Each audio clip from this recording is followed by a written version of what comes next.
Hello guys, j'espère que vous allez bien. Bienvenue chez Ladoua. It's about everything. Cette fois-ci, on va aller sur... J'ai vu une émission passer. Cette émission était déjà du côté européen, français, et ils l'ont repris du côté Afrique. Donc, qui veut épouser mon fils? Moi, je dis cette émission est tellement l'exemple même de la toxicité, l'émission même du red flag ambulant. Ce genre de mère-là qui participe avec leur fils, vous êtes un gros X. Ok, vous êtes un red flag ambulant, vous êtes le drapeau rouge. Quand on parle de la mère qui prend son fils, qui fait son fils grandir comme étant son mari, la seule chose des fois qu'on se donne, qu'ils ont peut-être pas des relations ensemble intimes, charnelles, mais sinon la mère va tout envisager de son fils et avoir des dépendances ou des attentes exagérées de son fils, c'est réel. Et ou sinon, soit le fils, il n'a pas coupé le cordon avec sa mère, donc on appelle le mama boy, il n'a pas encore coupé le cordon. Et moi, je me dis, entre les deux, le mama boy, l'homme qui n'a pas encore complètement coupé les cordons, peut-être parce que sa mère était trop oppressante à un certain point, ou sa mère ils avaient créé vraiment une relation trop codépendante, et ça prend plus de temps pour eux de vraiment apprendre à se séparer. Mais le mama boy est moins pire. C'est mieux. C'est mieux d'être avec un mama boy et c'est maintenant en 2025 on se rend compte. Parce que quand tu es avec une femme le husband, donc qui voit son fils comme étant son mari, souvent cette femme-là, c'est une femme qui a échoué dans sa relation. Et en ayant échoué dans sa relation, donc dans sa relation avec un homme, avec son mari, avec qui que ce soit, donc son fils, ça devient le mari qu'elle n'a pas. Ça devient son mari idéal. Elle a des attentes, des demandes envers son mari. Et peu importe la femme qui va venir dans la vie de son mari ne va jamais être correcte parce que pour elle, c'est elle la femme correcte. Et quand je regarde cette émission-là, c'est ça que j'ai vu. Et c'est peut-être pour ça en France, ils ont arrêté l'émission parce que c'était catastrophique. On est chez Ladoua. It's about everything. On est...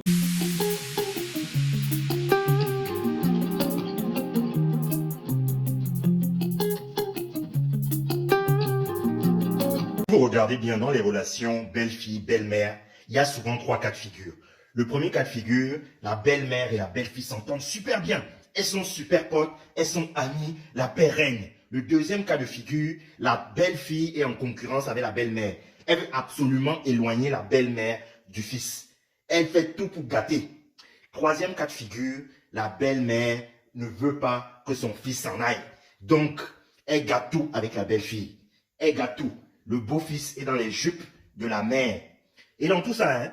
Donc, j'espère que vous allez bien. Donc, actuellement, on y va. Je sais que concernant la relation avec la belle famille, le monde idéal, on voudrait que ça se passe bien, qu'ils nous apprécient à notre juste valeur, que la communication entre eux se passe bien. Mais il faut comprendre qu'il y a toujours des attentes, des besoins. Il y a tous les schémas que chacun se fait et des idées que chacun se fait. Et de vouloir croire que la belle-mère va nous aimer ou va vouloir notre bien, c'est fou. Elle est là pour l'intérêt, elle est l'avocate de son fils. Elle est là pour l'intérêt de son fils et s'assurer que vous apportez l'intérêt de son fils et c'est tout. C'est le rôle de cette femme. Donc, ça veut dire qu'on n'est pas là pour la prouver qu'elle doit nous aimer. Parce qu'elle nous aime pas, ça n'a pas d'importance. Donc, on n'est pas là pour acheter son amour, pour lui commencer à lui dire... Et puis, on n'est pas non plus... Notre rôle, ce n'est pas d'être son expansion. On n'est pas là pour être son expansion, dire, regarde, belle maman, je suis capable de faire ce que toi, tu fais. Je vais me conditionner pour être toi dans la vie de ton fils. Et puis, je sais que beaucoup de mères, belles-mères, de femmes toxiques, très malsaines, justement, que je les appelle, tu sais, les femmes qui ont souvent échoué dans leur propre relation et leur fils, elles voient leur fils comme étant leur remplaçant. Donc, elles, dans ce cas-ci, elles savent que c'est elle la femme idéale pour leur fils. Mais techniquement, elles ne peuvent pas être officiellement avec leur fils. Donc, elles vont essayer comment dirais-je, imposante, intrusif et j'en passe. Et cette émission-là, c'est exactement ça qu'on voit. Tu sais, moi, je vois une femme qui participe là avec son fils, ou une femme qui est imposante pour pouvoir décider, pour pouvoir dire à son fils, non, tu peux pas aimer, cette fille-là est moche, cette fille-là est comme ça, cette fille-là est pas comme ça, elle s'est pas préparée comme ça, je l'ai vue, elle a pas fait ça, elle a pas fait ça. Pour moi, c'est déjà off. Et puis, beaucoup de femmes, elles font l'erreur de vouloir chercher à être aimée. Déjà, on ne cherche pas à être aimé de qui que ce soit. Ça ne va pas arriver. Quand tu forces l'amour chez quelqu'un, tu finis par même manquer d'amour envers toi-même. Et ça se ressent. Donc, on doit arrêter de chercher ça. De chercher à vouloir dire les bonnes choses ou se comporter, dire « Ah, mais moi, j'aimerais que le monde m'aime, donc je vais dire les choses que je pense que le monde va aimer entendre que je dise. » Mais ça va être fake. C'est-à-dire que si quelqu'un est devant toi, tu dois te présenter à quelqu'un, tu es toi-même. La pire chose que quelqu'un peut faire, c'est d'essayer de prétendre qu'est-ce qui n'est pas. Ah, mais en vrai, ma couleur préférée, c'est le mauve, mais sa belle-mère a dit qu'elle aime le gris. Ah, mais moi aussi, moi, c'est le gris que j'aime. J'aime pas le mauve, j'aime le gris. Et tu essaies de dire ça juste pour montrer que vous êtes dans le même sens. La personne le sent que t'es pas réel. Donc, arrêtez de forcer l'amour, d'essayer quoi que ce soit, de chercher votre liste. La personne que vous devez attirer l'attention, c'est cet homme ou ce partenaire que vous avez envie pour peu importe la raison, parce que le cœur a des fois des raisons que la raison ignore, mais c'est cette personne-là qui doit vous capter. Et on force pas. Et beaucoup de personnes, elles se disent, elles n'ont pas capté l'homme, mais elles voient que l'homme n'est pas intéressé par elle. Vous savez que vous n'êtes pas le goût de l'homme, et c'est facile de le savoir. Quand on n'est pas le goût d'un homme, il ne fait pas d'effort pour toi.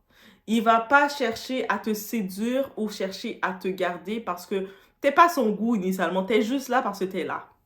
Donc, même si sa mère peut vous aimer, vous pouvez être la chouchou de sa mère, quand l'homme ne vous aime pas, il va vous traiter comme quelqu'un qui n'aime pas quelqu'un. Donc, arrêtez de penser que la mère, vous devez forcer votre vie pour la plaire. Combien de fois j'entends même des femmes qui vivent des situations bizarres avec leur belle-mère. C'est-à-dire que elles vont essayer d'acheter l'amour de cette femme-là, de cette belle-mère-là. Elle est qui? Même la reine ne méritait pas ce traitement. C'est pas ta mère qui va mériter ça. Donc, il y en a là qui vont réellement commencer, elles viennent visiter leur belle-mère va commencer à vouloir les tester. Tu te fais à manger comment? Et va tester quoi, toi? Est-ce qui a testé tes compétences? Ton fils, c'est quoi, là? Déjà, moi, je me dis, cette émission-là, c'est tellement red flag. Un homme qui participe à comme ça, avec sa mère qui commence à venir contrôler tout ça. Et qu'est-ce que vous avez à venir? Ok, je sais que pour le show, c'est drôle, c'est du divertissement. Mais quand tu regardes ce type d'homme-là, c'est des incompétents, là. C'est-à-dire c'est des maladroits amoureux. Ils se connaissent pas. Et puis, une femme vient devant eux. Ils regardent leur mère. Maman, t'en penses quoi? Et la mère commence à dire ses balivernes. Ah, je la trouve pas comme ça. Je la trouve trop comme ci. Elle est comme ça. Elle est pas assez comme ça. Mais qu'est-ce que ça change? Femme, que tu juges la fille d'autrui, que tu l'aimes pas, ça change quoi? Même si, techniquement, en plus, quand tu sais que le cœur a ses raisons, dès que le type décide d'avoir son cœur sur une femme, il s'en fout, là. Il va l'aimer quand même. Et puis, si on voit un homme, de côté red flag que je dis, on voit un homme qui maintenant, il est intéressé par une femme, mais à cause que sa mère va venir, ah, mais non, mais moi, je l'aime pas, fils. Ok, laisse faire, j'aime plus. Ce gars-là, là, mesdames, vous ne perdez rien avec lui parce que vous n'allez rien gagner avec lui. On n'est pas appelé à être en compétition contre la mère d'autrui. On n'est pas appelé à essayer de séduire le cœur de la mère d'autrui pour qu'un homme nous traite bien. Souvent, c'est ce type-là avec sa mère, parce que sa mère, il est sous la domination de sa mère. Il va faire ce que sa mère lui dit. Il est sur la domination de sa mère. Mais vous pensez que vous allez réussir à venir flatter sa mère, faire quoi que ce soit. Il va jamais vous respecter parce qu'il est déjà sous domination de sa mère. Un homme comme ça, pour moi, c'est pour ça, c'est red flag. Moi, je te regarde déjà, ok, oui, tu dois respecter à un certain niveau, tu dois respecter tes parents. On est d'accord. Mais au niveau de respecter tes parents, c'est pas vrai que tu vas m'imposer d'être la boniche de ta mère. tu as m'imposé d'essayer de changer mon style pour plaire à ta mère. Ah, tu sais, ma mère aime pas telle chose. Ma mère aime pas le rouge à lèvres. Ah, ok, je l'enlève ça. Ah, ma mère aime pas ci. Ah, ok. Ma mère aime quand tu joues un rôle pour elle. Ma mère aime pas quand tu parles comme ça. Mais ta mère, c'est une quoi? Donc, déjà, pour moi, c'est pour ça que je vois ça. Et puis là, on va directement dans le sujet parce que il y a une de ces mères toxiques. Eh, ça montre tellement leur tempérament. Si vous voyez pas le côté toxique, mais bonne chance pour vous. Mais quand la mère, elle dit, moi là, mes fils, j'ai le droit d'aller chez eux quand je veux, j'ai le droit de faire ce que je veux, c'est moi la mère, c'est moi qui fais ce que je veux. Mais ça, c'est tellement une demande très malsaine et une relation très malsaine avec l'humain. Ton fils, au-delà d'être, tu l'as mis au monde, tu l'as préparé, il est un bébé, tu l'as préparé comme étant un garçon pour devenir un homme, tu l'as donné les bagages qu'il devait, donc tu ne peux plus t'imposer chez lui comme tu veux. Tu ne peux plus le faire. Donc, ça veut dire quand ton fils, il laisse ta maison, même pas quand il laisse ta maison, en tant que tel, quand tu as un enfant, ton but, c'est pas de toujours être imposé chez lui.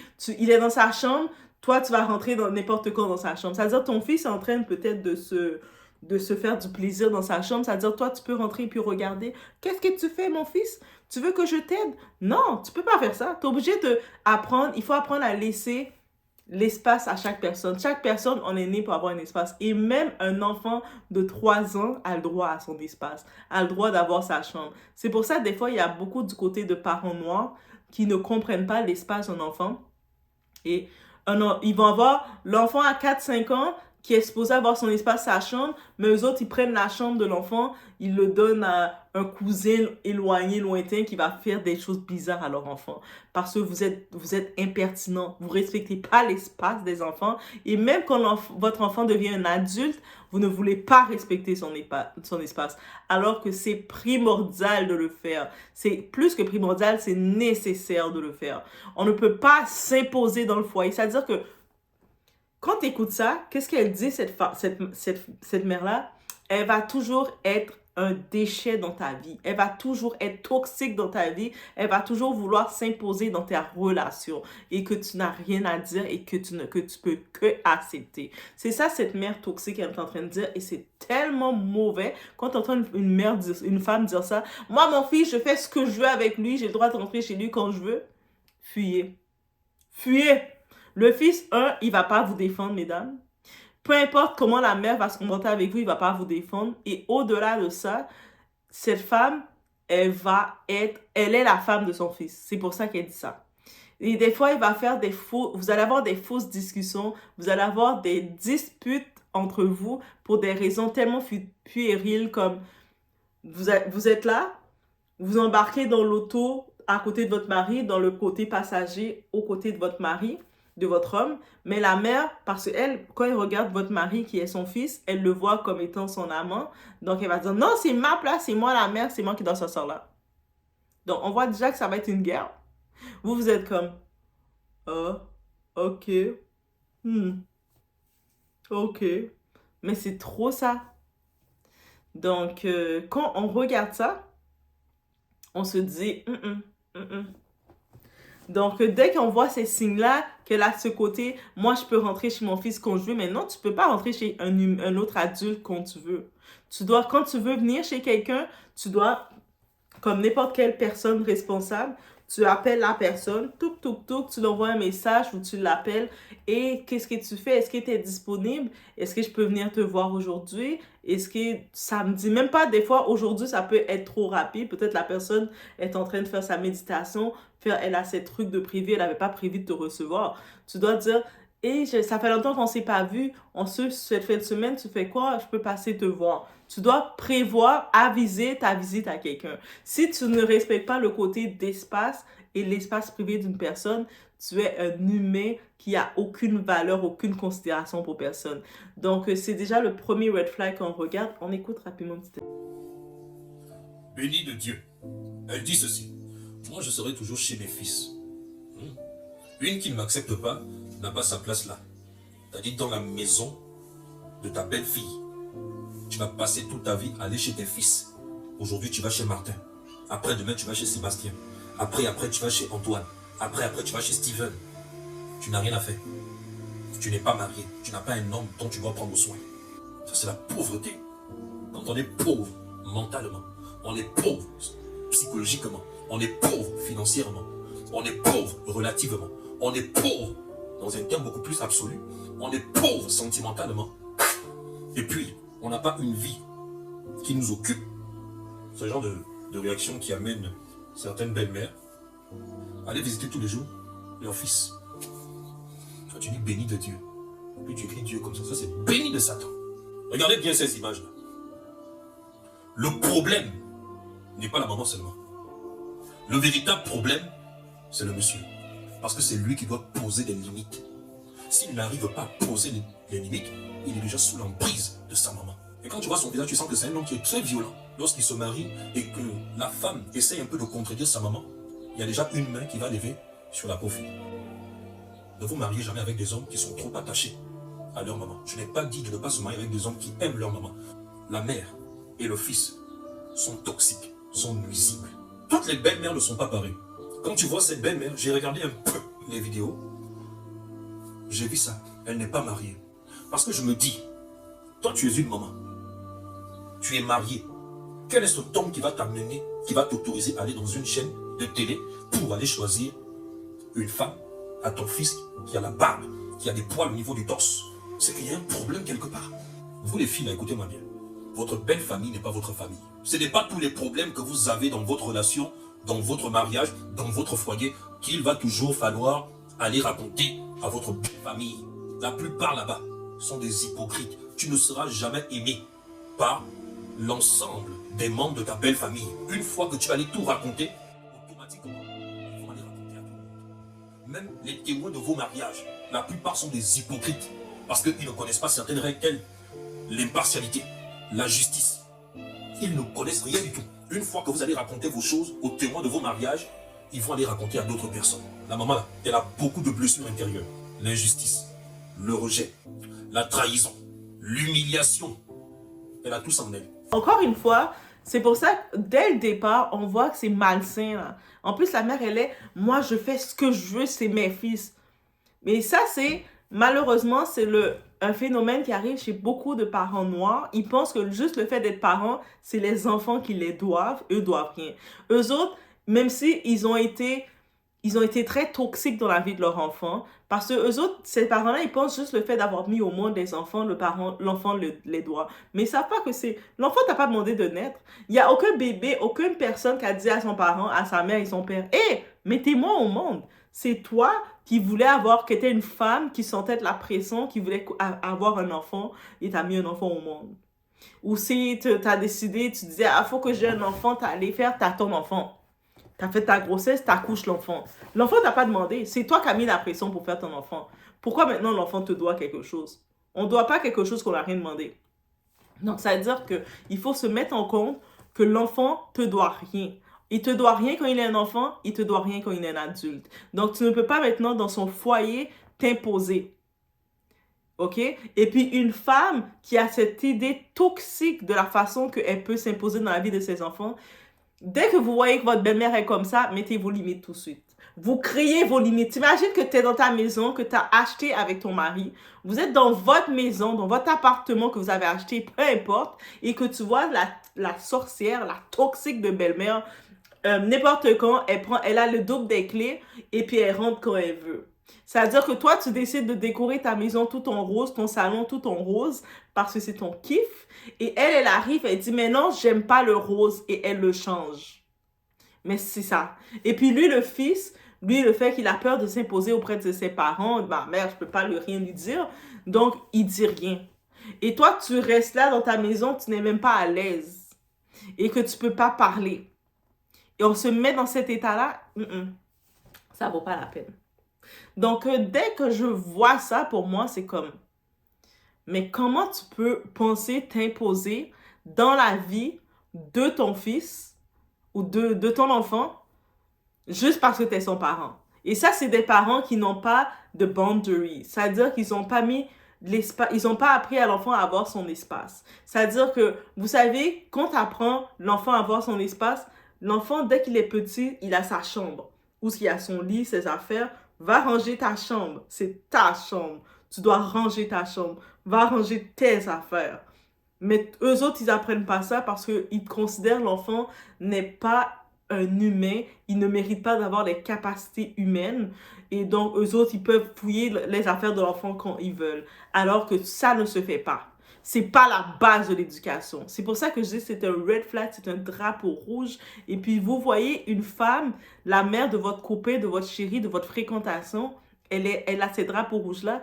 Essayez même pas d'entrer en relation avec ça parce que, le type, il a grandi qu'il n'avait pas de limite, il n'avait pas de boundary, il n'avait pas d'espace à lui. On ne respectait pas son espace. C'est-à-dire que, est-ce qu'il va il va vous protéger face à cette sorcière qui ne va pas respecter votre espace? Donc, elle va vous dire des commentaires qu'elle n'a pas à vous dire. Eh ben, pourquoi tu t'habilles comme ça, tu fais ça? Mais toi, t'es qui, animal? Moi, mon père, ma mère m'ont fait. Et puis, ils m'ont vu m'épanouir comme je suis. Et toi, petit animal, tu veux me dire comment je veux m'habiller? Ah, mais tu dois porter ci, tu dois faire ça pour t'impressionner. Je n'ai pas à t'impressionner. Et puis, c'est pour ça qu'il faut être ferme rendu là. Et je sais que beaucoup vont dire que non, mais c'est parce que, tu sais, tu comprends, le mariage, c'est important. Le mariage veut dire qu'on doit se sacrifier et tout. Mais on se sacrifie avec son partenaire pour créer sa famille. On ne se sacrifie pas pour une femme échouée qui voit son fils comme son mari. OK? Donc, non, c'est pas correct. Moi, je dis c'est pas correct. C'est tellement pas correct. En plus, tu la vois parler de façon possessive qu'elle a le droit. Mais qui t'a donné ce droit-là? Parce que quand tu dis que tu as le droit de faire quelque chose, c'est parce qu'on t'a donné le droit. Est-ce que tu t'es approprié le droit parce que tu as dit que tu as mis au monde l'enfant, parce que tu t'es fait mougou par un homme, et puis là, tu es tombée enceinte, et là, maintenant, tu te donnes le droit de ce que tu dois faire ou pas de l'enfant? Mais si c'est comme ça que tu as pris le droit, mais tu n'as aucun droit. Mais je sais que beaucoup de la communauté noire, ils ne le voient pas comme ça parce qu'on a tellement été conditionnés dans l'esclavage par nos ancêtres qu'on se dit qu'on n'a pas de droit. Et quand tu es un enfant dans la communauté, souvent ils disent, mais tu n'as aucun droit face à tes parents. Alors que c'est faux. Tu sais, dans ta maison, et puis tu penses que le déchet humain qui t'a mis au monde, elle va commencer à te dire, ah mais non, moi je viens chez toi quand je veux, je fais le désordre. Non, il faut être ferme. C'est pour ça que, désolé, mais vous voyez une femme qui parle comme ça de son fils, que son fils a aucun droit face à elle et qu'elle peut faire ce qu'elle veut dans la maison de son fils, laissez tomber. Vous savez que vous allez ça va rien, déjà, vous n'aurez pas votre intimité dans la maison, dans ce foyer. En plus de ça, elle va toujours vous confronter et elle va toujours s'imposer pour passer devant. C'est une mauvaise femme. Elle a échoué dans sa relation souvent sentimentale et elle veut briser parce que c'est par jalousie qu'elle veut briser le foyer de son fils. Un fils va dire, hey maman, calme-toi. Oui, je t'aime bien maman, c'est pas qu'on va te mettre dehors, mais tu vas te faire inviter. C'est pas toi qui vas t'inviter, tu vas te faire inviter. On ne vient pas chez les gens si on n'est pas invité. Ça, c'est une règle importante de base de savoir-vivre et savoir-être. On ne va pas chez quelqu'un si tu n'es pas invité. Si la personne t'a pas dit « je t'invite chez moi » et quand tu viens chez la personne, elle te reçoit, tu ne te présentes pas pour commencer à te forcer ton invitation. Mais trop de gens, ils n'ont pas ces bases-là. Ils se présentent chez les gens. Moi, je dis, si tu arrives chez quelqu'un, ça fait 15 minutes que tu es chez la personne, même un verre d'eau, la personne ne t'offre pas à boire, la personne ne t'a pas invité. Parce que quand quelqu'un t'attend chez elle, t'es invité, crois-moi, la personne, elle va même faire en sorte de savoir c'est quoi ta marque de jus préférée. Ah, je sais qu'elle aime beaucoup le jus d'orange.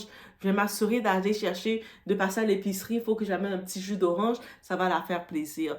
Quand quelqu'un t'invite, elle se prépare pour t'inviter. Quand toi, tu t'invites, donc toi, tu veux te dire que moi, j'ai pas besoin d'invitation. Je peux venir quand je veux chez la personne. Tu viens déranger la personne. C'est-à-dire que si la personne, on est dans notre espace, tu as fini de passer une journée de travail, une journée, tu es fatigué, tu as envie de te relaxer, écouter ta musique et tu vois quelqu'un qui arrive, qui n'a pas de règle de savoir-vivre chez elle, qui n'a aucune règle d'état, qui vient n'importe quand chez toi.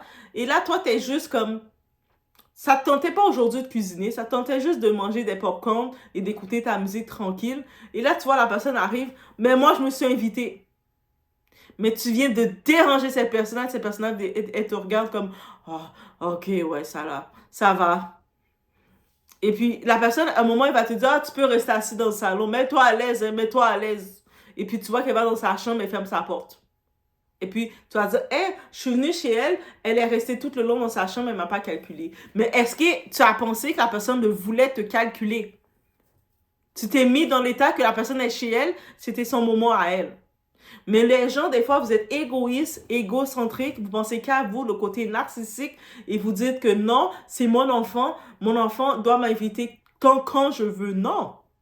Tu respectes ton enfant comme étant un adulte, un humain, avec des choix. Même un enfant qui a 4 ans, il a aussi le droit de t'inviter, de dire quand il veut te parler, te recevoir ou pas. L'enfant peut dire, ah non, aujourd'hui, maman, j'ai pas envie de jouer avec toi. Maman, j'ai envie de rester tranquille dans ma chambre, je suis fatiguée, j'ai envie de dessiner. Tu peux pas t'imposer. Mais beaucoup, on n'apprend pas ça parce qu'on se dit, on grandit en disant, c'est moi le boss, c'est moi qui contrôle. Parce qu'on a le côté, les syndromes de l'esclavage de nos ancêtres. On se dit qu'on nous a imposé des choses, on veut l'imposer à nos enfants en pensant que c'est la façon de faire.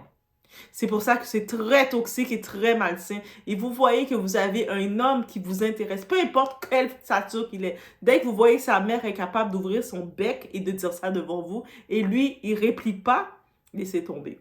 Dès que vous voyez sa mère, elle ouvre son bec et elle dit, moi là, je fais ce que je veux, c'est mon fils. Moi là, on m'invite pas. Moi, j'ai les clés, je fais ce que je veux. Regardez le fils. Vous voyez, le fils, il dit rien. Ok, c'est beau. Après, quand vous parlez avec le fils, vous dites, tu sais quoi? Ça va pas fonctionner.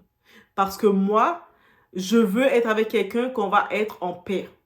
Je veux pas être avec quelqu'un que sa mère va s'imposer quand elle veut dans ma vie. C'est-à-dire que tu es au moment intime, tu as envie d'être au moment intime avec ton partenaire.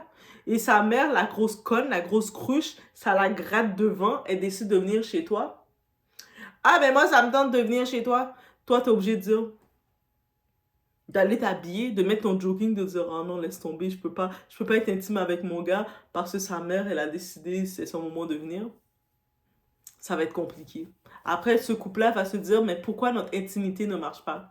D'être avec un type qui n'a pas ces limites-là, qui n'est pas capable de créer ces limites-là parce que soit il a peur d'affronter sa mère, c'est compliqué. Mais je vous laisse sur ce.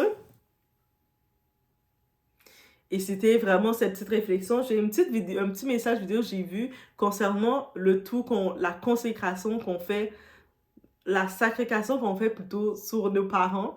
Des fois, les parents, souvent, ils sont toxiques. Il y a beaucoup de parents, surtout des femmes, elles ont fait des enfants du côté d'immigration, juste pour les papiers. Il y en a beaucoup qui ont fait des enfants parce qu'elles voulaient garder un homme et elles savaient que ça allait pas fonctionner, mais sur le coup, elles pensaient que ça allait fonctionner. Elles ont fait des enfants pour toutes les décisions les plus égoïstes, juste pour faire un point de vue social. Moi, si j'ai un enfant, mais elles s'occupent pas de leur enfant, elles négligent leur enfant, elles abandonnent même leur enfant. Mais par contre, elles ont des attentes que le fait qu'elles ont mis au monde cet enfant, les enfants soudainement les doivent tout. Que même si ces personnes-là, des fois, il y a des femmes, des femmes, on peut même pas dire des mères, elles ont chassé leurs enfants. Il y avait une femme, je le sais, elle avait chassé sa fille de 15 ans. Elle l'a mis à la rue pour des raisons puériles, parce qu'elle avait vu des numéros de téléphone que sa fille parlait avec des petits amis garçons dans son école. Et sa fille s'est retrouvée dans des foyers, s'est retrouvée dans une vie compliquée. Jusque plusieurs années plus tard, quand sa fille a été capable de se prendre en main. Parce que c'est ta réalité, ta situation n'est pas permanente si tu décides que c'est pas permanent. Et là, c'est cette même mère-là qui se retrouve plus âgée, en train d'essayer de dire à sa fille, mais tu peux pas m'abandonner, je suis ta mère. Mais tu es ma mère qui m'a abandonné quand j'avais 15 ans, toi. Toi, tu m'as appris l'abandon à 15 ans. Maintenant, tu me parles que je ne peux pas t'abandonner sous prétexte que tu es ma mère, alors que tu m'as appris à 15 ans l'abandon. Pendant tout ce temps-là, j'ai vécu plus de traumatismes que je devais en vivre. J'ai vécu des situations que je me retrouvais que je vais lutter alors que je vais être épanouie. J'ai eu des bagages traumatiques à cause de ton comportement, de ta négligence. Il y a des mères, comment ils ont saboté leur enfant, leur crédit et tout. On n'en parle pas. Mais après, ces mères-là, elles s'attendent à avoir une reconnaissance juste parce qu'elles ont poussé l'enfant. Ça veut rien dire. Donc, rappelez-vous, moi je dis, on le répète, mais rappelez-vous. Étant parent, l'enfant ne vous doit rien. C'est vous qui avez des dettes envers l'enfant. L'enfant ne vous doit rien. Si tu as été un mauvais parent et puis juste à donner de la nourriture, acheter 2-3 petites boîtes de céréales, de mettre 2-3 petits trucs à l'enfant, ce n'est pas être un bon parent. Si tu n'as pas donné des bons bagages à ton enfant, si tu n'as pas donné, si tu as apporté beaucoup de trauma à ton enfant, ne te mets pas dans la catégorie des bons parents. Dis pas, moi j'étais un bon parent, je me suis sacrifié pour l'enfant. T'as sacrifié quoi pour l'enfant?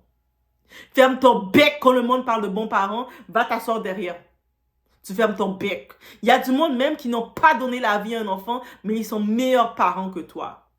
Ça, il faut le rendre compte. Il y a du monde qui n'ont pas donné de vie, qui n'ont pas encore poussé un enfant, mais ils sont meilleurs parents que toi. C'est pas parce que tu as poussé un enfant que tu as le mérite. Commencez 2025, réveillez-vous sur ça. Beaucoup de personnes sont toxiques, sont malsaines, mais elles pensent parce qu'elles ont poussé un enfant, elles peuvent maintenant, elles ont des droits. Ah, mais je t'ai poussé, je t'ai mis au monde, maintenant je te dois rien. Tu me dois parce que je t'ai rien demandé. Quand quelqu'un ne te demande pas quelque chose, tu ne peux pas imposer une dette. 2025, on commence à comprendre ça. Je vous laisse sur ce message. On se voit au prochain vidéo. Prendre le temps d'expliquer que frapper, dénigrer, abuser psychologiquement un enfant, ce n'est pas normal. Et l'Africain va venir te dire, arrêtez de pousser les enfants à la rébellion. Moi, on m'a fait ça, je suis pas mort. Même si mon père m'a tapé avec des objets, c'est pas grave, je l'aime quand même. Si on m'avait pas tapé, je ne serais pas la personne que je suis aujourd'hui. Merci à mes parents. Ça va pas. On appelle ça le syndrome de Stockholm. C'est la maladie.